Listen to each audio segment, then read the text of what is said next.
I got you. I will let you know. I need to figure out like a channel for posting some of the links of stuff that I watch on stream. I have to figure out how I want to go about that.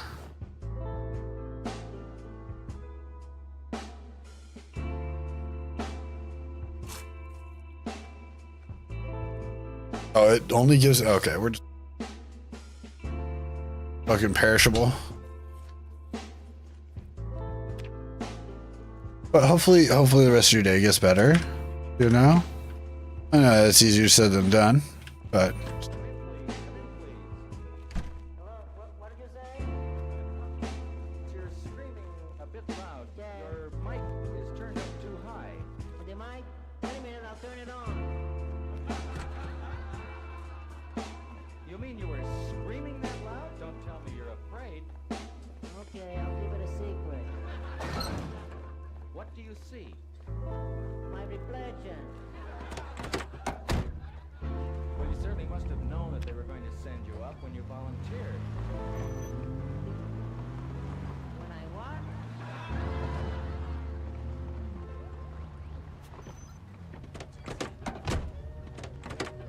Not tomorrow, it's just that it has no time. Well, just remember one thing. Not tomorrow, it's just that it has no time. Well, just remember one thing. Let's go pull our truck up.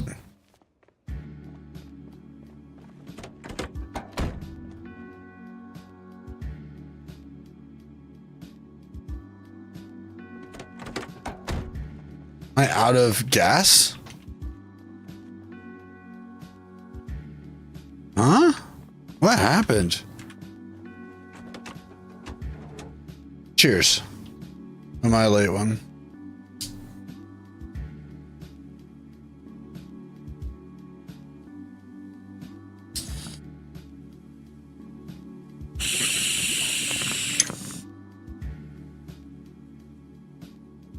No, it's just roach weed. No, the battery didn't just die. I'm not entirely sure why it doesn't want to start. There we go. I don't know what was up with it for a second there.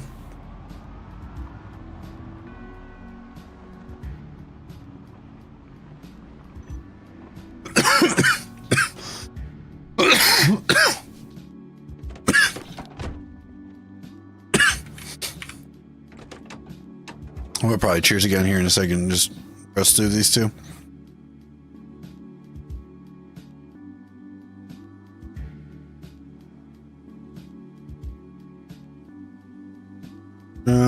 Okay. See, the problem is I need metalworking too.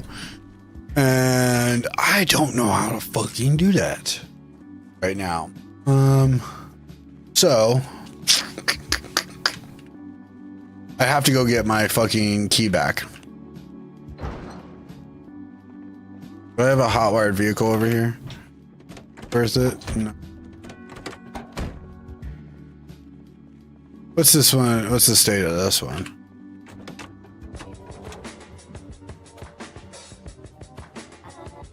Ooh, shit, this is actually in pretty good shape. We might just hot wire this one. Well, okay, so the...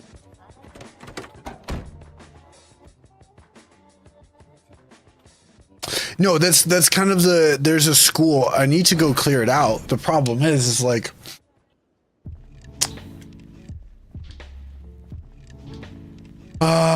Okay. My stress is super high. We're just gonna go take another car. I'll come back for the and use the truck. The thing is like I need the truck. I don't want to lose the truck all the way out by that other car where I lost, because I need all the keys. So when I go out there, I need to like go out there and kill shit. Make sure I'm killing shit. There's a lot there, so I need to repair the hood on that ASAP. Or have replacement hoods. And that's the problem. I can't get to the back of it. So pretty sure this has no hood.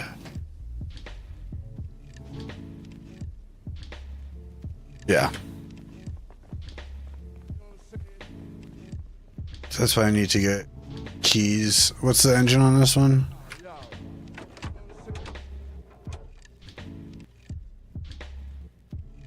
Oof, 21%. Okay. Is this a broken hood? Yeah. What's the engine like on this?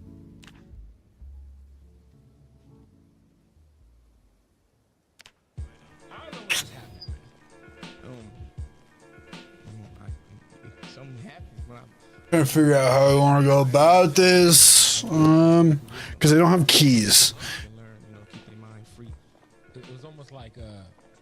If I can dodge running over zombies and shit, it won't be so bad. Go get that shit now, you dig? A lot of different styles on there. Like I mean, I don't know what we just got. It was very. I gotta take it in.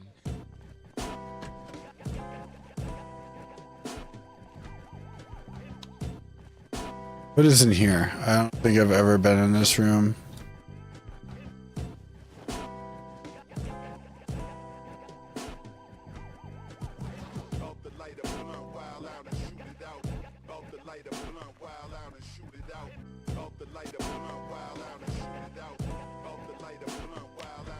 Proximity.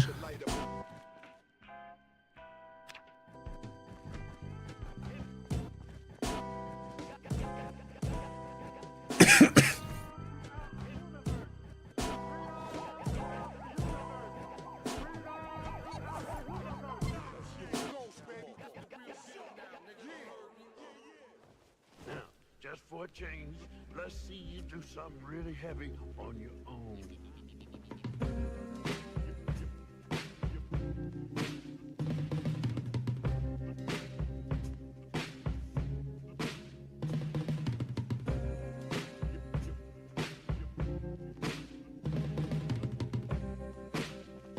Like very, because if I don't have a hood, then my engine takes all of the brunt damage.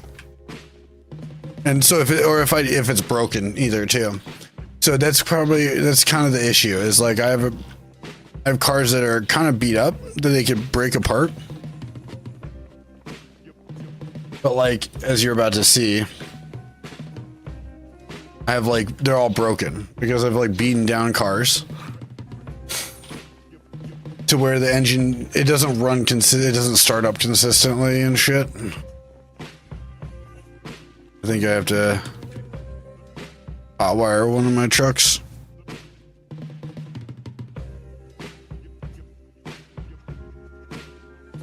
Like I got like 7% engine.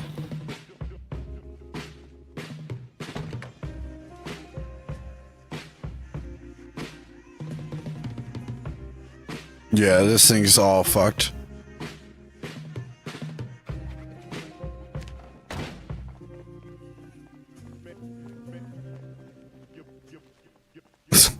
I mean, Bobo's right. That shit kept me safe for a long time. Urban, I kind of made I made someone that hurts too.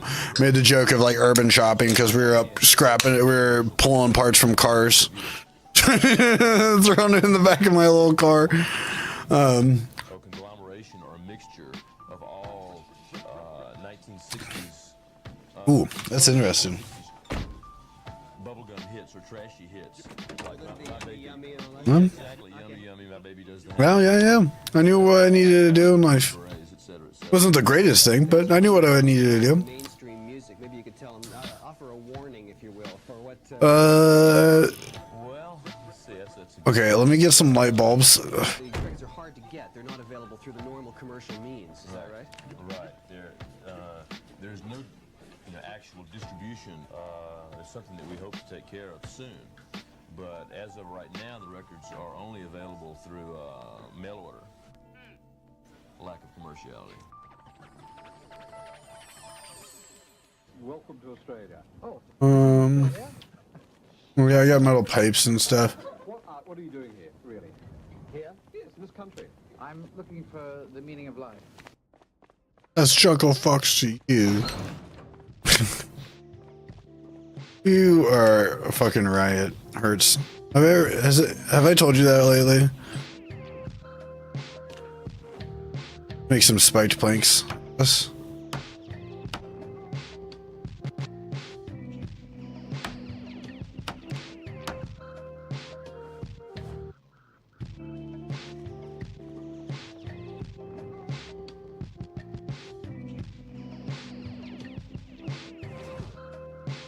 $30 boxes of nails, a box of screws.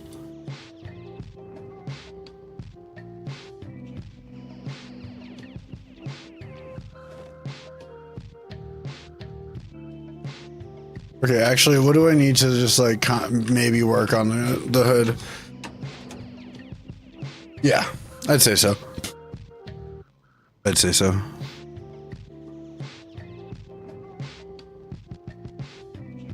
Two metal sheets. That's fucking annoying. All right.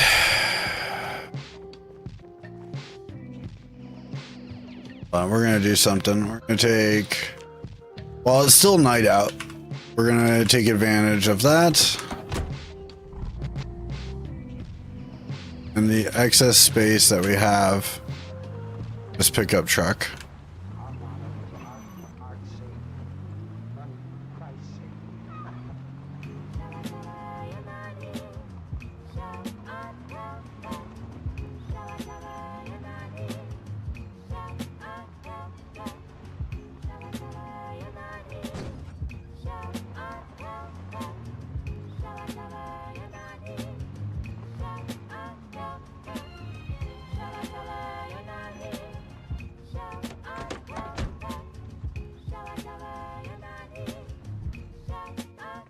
Okay, engine stopped. That works.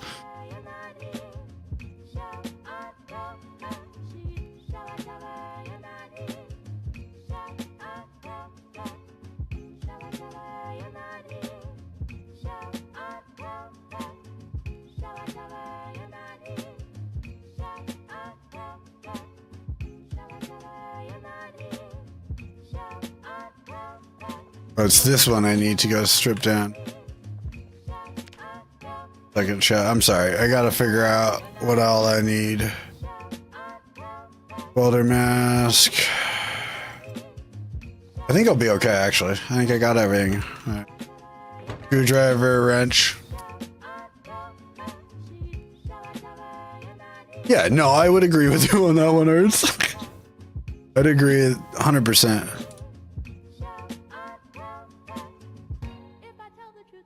Wait, what?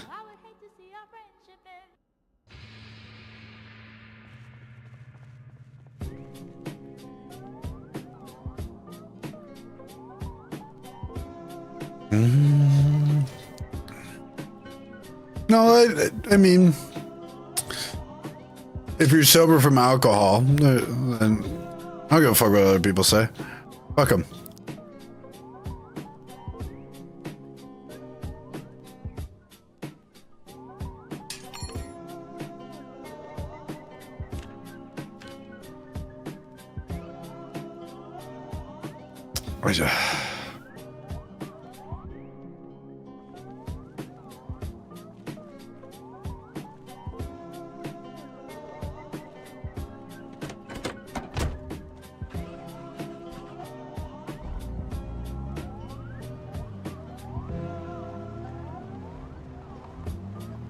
Do I have any car keys on my keyring? No. Okay. Well, let's just go to town. Fuck it. Thank you, camera.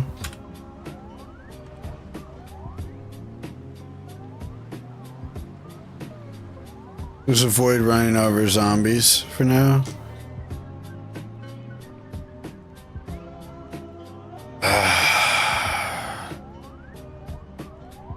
Yes, and that is something to be fucking proud of, Hertz. Fucking not drinking alcohol is not fucking easy. I don't know how many times I've watched people, friends or people I was close with, and people that I just like met through the rooms and stuff that would fall off the wagon, and then like them falling off the wagon would spiral them even worse.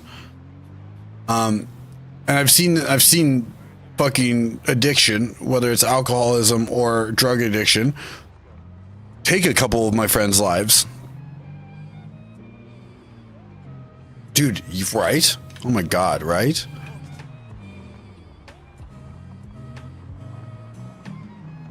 I need to go check storage units for, or no, actually, I know what, I gotta stop doing this. Auto parts store. Auto parts store up the road here. Gotta keep working on knocking out some of these zombies.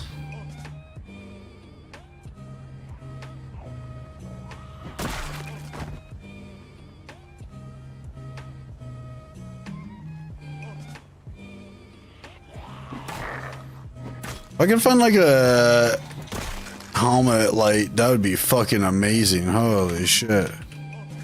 Oh yeah, you're right here. Okay.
Are you taking notes on this, Hurts? Respectfully. That way you can defend yourself a little bit. Down.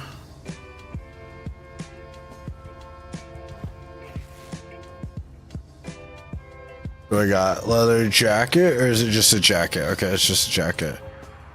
Worn.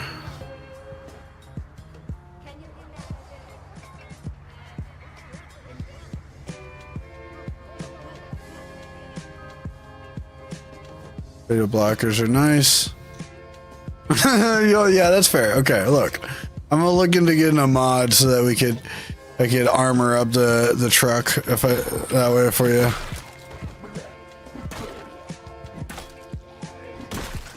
I need to look at metalworking, like better metalworking or something. And stuff. Like some of the skills mods. That way I can figure out how to go about some of this a little bit easier. Or taped skill episodes to watch while you read.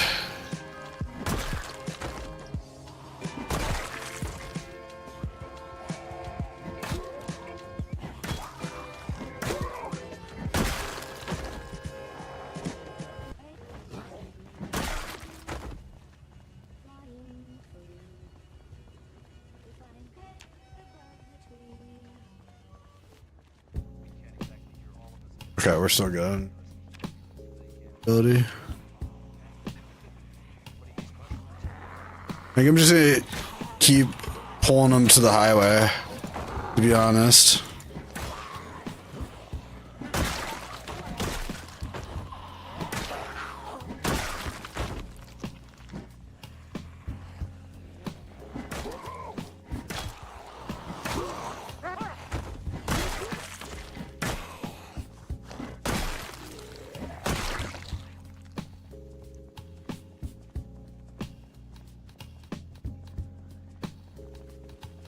I'm just gonna have to like keep weaning these down a little bit and work on my long blunt skill. Hey, which we're about halfway to the next level.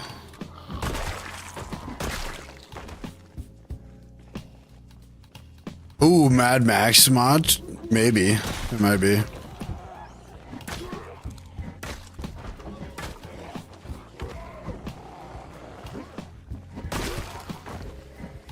Okay, after I kill this group and everything, before I move on to the next section of the highway along the highway.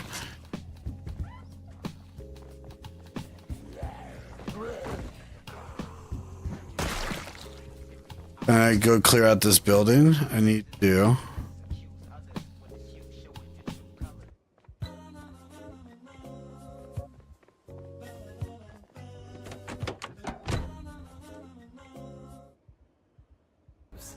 That night, 100. We gotta go back to this. I forgot we were watching this for a little bit. And it's been sitting in the corner for like a minute now. 5 feet long and 14 feet wide.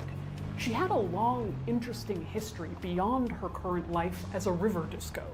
She was built in 1923 as a pleasure vessel, but became a hospital emergency transport during World War II. She even helped evacuate soldiers at Dunkirk in 1940. Oh shit. By tidal cruises in 1979, 3 decks Goddamn. allowed guests to drink, dance, and dine on. In 1989, the cost was £695 for 5 hours of cruising. I want to be a river disco. To 6 a.m. The Marchioness left at 1:25 a.m. Set to travel. I feel like that would have been me if I lived on the northeast, you know? It was now 1:40 a.m., the early hours of August 20th. In the I didn't grow up in Midwest poverty.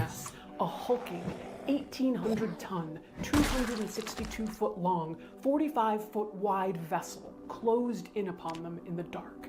This was the Bowbell, a dredger built in 1964. The Bowbell was massive and absolutely dwarfed the Little Marchioness. People had just begun to dance as they passed between Cannon Street Railway Oh Bridge shit, the and magazine. Suffolk Bridge. Annette Russell, a business partner of the birthday boy Antonio, was on the top deck. A friend said, "Annette, look at that, it's going to hit us." Annette turned just in time to see the Bowbell slam into the Marchioness. Bowbell didn't really hit the Marchioness so much as tear her apart. Jesus, okay. 5.5 knots to the Marchioness's 3 knots, the Bowbell hit the Marchioness twice. First, she hit the pleasure vessel 20 feet away from her stern, forcing the Marchioness to pivot around. Jesus. perpendicular to the Oh my Bowbell's God. back. Then, Yeah, that is the wild. Marchioness again, this time on her side, tearing apart her Yeah. upper decks, tipping Just her rolling over her, and yeah. bulldozing her under. Oh my throwing her God. downward into the Thames. Holy. Instantly, water rushed into the Marchioness. It took a shocking 30 seconds. Yeah. That boat just rolled and smoked the other boat. That's crazy. And almost the most literal sense rolled and smoked him. The lights aboard That's the Marchioness wild. went out. Survivors say an anchor from the Bowbell came through a window. People were thrown about, grabbing desperately for their friends. Then they were all in the water, battling both the current in the Thames and the sinking of their own boat, which threatened to drag them down and entomb them. As the boat tipped and water swallowed the passengers, in the darkness it was hard to tell up from down. Survivor Odette Penwarden remembered it was like going inside a washing machine. Ian Philpott was able to get free of the Marchioness and cling to an empty beer barrel with a few others. The Marchioness's sister ship, Jesus. the Hurlingham, another pleasure cruiser nearby on the Thames that night, stopped where the Marchioness sank and began throwing flotation devices into the Yeah. water. What else are they supposed to Another do? vessel, the Royal Princess, also stopped to offer aid. The ships on the river that night were radioed and told to come and offer assistance to the Marchioness. Well, But yeah. you know who did not stop to help? The Bowbell. The Bowbell, which was not damaged in the Of course it's not, 'cause no it- reason not to render aid. Yeah, it has a metal bottom. Whereas the other one, I would imagine, did not have as sturdy of a bottom, obviously, and not even the size either. Later, basically hit the Marchioness, Cheers. crushed her under, and then was like, "Oh shoot, did I bump into something?" Captain Henderson radioed the Thames Navigation Service and said, "I have to get underway now and proceed out through the bridges. I believe I have struck a pleasure craft. It is sunk. I'm getting clear of the bridges now. I was distracted by flashing lights from another pleasure craft. My vessel was proceeding outward bound, just approaching Cannon Street Bridge, and, well, I just lost steerage. And I don't really know after that." I can't really say anything else. This wasn't even Bobel's first Huh? rodeo hitting things. What? He had hit the Cannon Street Bridge, the same bridge involved in this accident in 1982. While the Bobel did nothing, Marchioness's mate, Andrew McGowan, made what would have been the single most important choice for saving lives. When the Bobel first hit, he was thrown into the pleasure boat. But instead of swimming away, McGowan went I'm so back sorry. to the capsized boat, climbed onto the hull, and opened a door to the dance floor, making it possible for I'm so people sorry. to escape. Many people survived only because of McGowan's quick actions. Annette Russell, the Oh, I woman who fucking had seen the bet. collision from the top deck, instinctively dove off the deck into the Thames. Russell described going beneath the surface of the water, and as I came up, mine was the only head in the water. I Yeah. remember it being Yeah, they're like, yeah, I think I hit somebody. I'm pretty sure. I got distracted by, I think I hit another pleasure ship. Yeah, sorry, I'm back. It like disappears for like a minute or two. Like, I'm going under the bridges now. And it disappears. A couple minutes later. Yeah, I think I hit somebody. I'm not too sure, but yeah, I figured I'd let you guys know.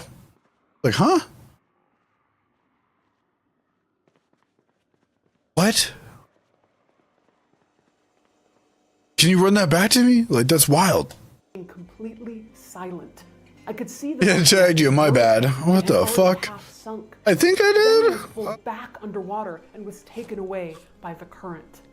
The current pulled her through the Suffolk Bridge arches and underneath the water again. This time when she surfaced, she wasn't alone, and it wasn't silent. There were screams.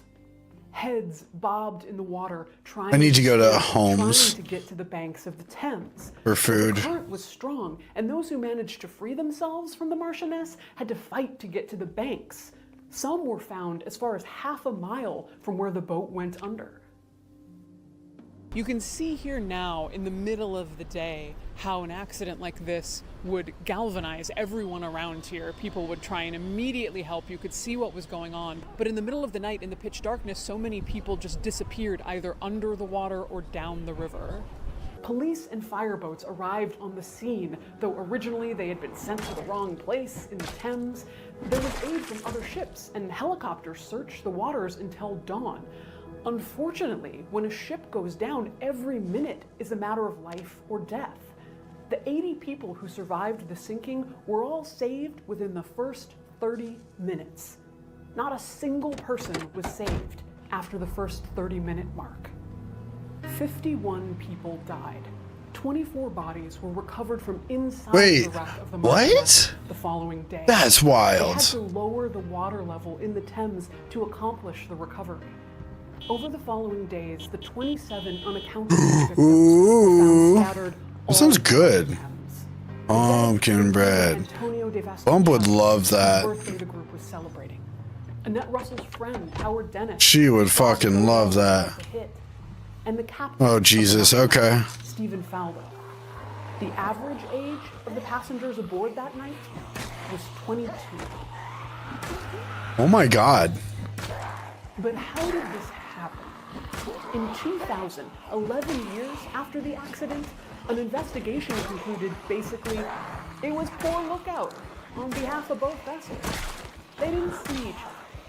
And while it's true that neither ship seemed to have had adequate lookouts or have been adequately lit, that conclusion makes it sound so tame and sanitized. And it's only one tiny piece of the story. Let me fill you in on what it was like aboard the Bobel. Before starting his shift, in charge of a giant boat in an extremely busy London waterway, Captain Douglas Henderson went to the pub and had 6 pints of beer before starting work at 1 a.m. Experts think that enough time had passed, so he was Jesus Christ. impaired, but 6 pints and then a nap is not always the recipe for snappy thinking and reaction. Yeah. Even if Douglas That's alcoholic shit right there. questions about the lookout, Terrence Blaney. Before his shift as a lookout on the 1,800-ton river dredger, Blaney had a total of 8 pints, 4 cans of bitter and 4 pints of lager. Then there was the lookout system, which was just shouting. The system was shouting, like, hey, there's a boat. Let's not hit it. They had radios, they just didn't use them. We came across a piece of reporting stating Blaney had received no instructions as to what he was to look out for or to report. Now, I'm no expert lookout myself, but the lookout should be looking out for Right, you would think. icebergs, other boats. Does anyone need to be told this? Other boats. I love that. Are either inebriated, groggy, or both. And the lookout notification system on this giant boat is shouting, and Exactly, Mama. adding to this. That's what I'm thinking. I'm like, the bar's pretty low. You can tell what's not open water pretty easily most times. Most times, you know? The characters on the Bowbell was the helmsman, the man. Yeah, it's a fucked engine bag and pull other shit from it. Doesn't mean he can't do his job, just that the casual shouting system from the lookout might not have been the best fit. After obliterating the Marchioness and just carrying on down the Thames, Captain Henderson of the Bowbell launched neither lifeboats nor flotation devices into the water. They didn't stop until they were, quote, clear of the area. When asked if he heard screams coming from the river, Henderson replied, "I do not like to recall. I just don't know." When asked if he saw people in the water, he said, "I'm not sure whether I did or not." When asked by a representative of the victims' families, "Was there anything you would have done in a different manner?" Henderson said, "I would have made sure the lookout had written instructions, because it would have saved a lot of questions." But perhaps the most chilling response Henderson gave was when he was asked why he didn't launch any lifeboats for the victims. He responded, "At the time, it was not a matter that was one of my top priorities. I did not give any consideration to releasing it. Not a matter that was one of my top priorities." Captain Henderson was tried in court twice for failing to keep a proper lookout, but both times the trial resulted in a hung. Damn, that seems so stupid to do. Nobody was held legally responsible for the Marchioness collision. No shot. If you've been watching That's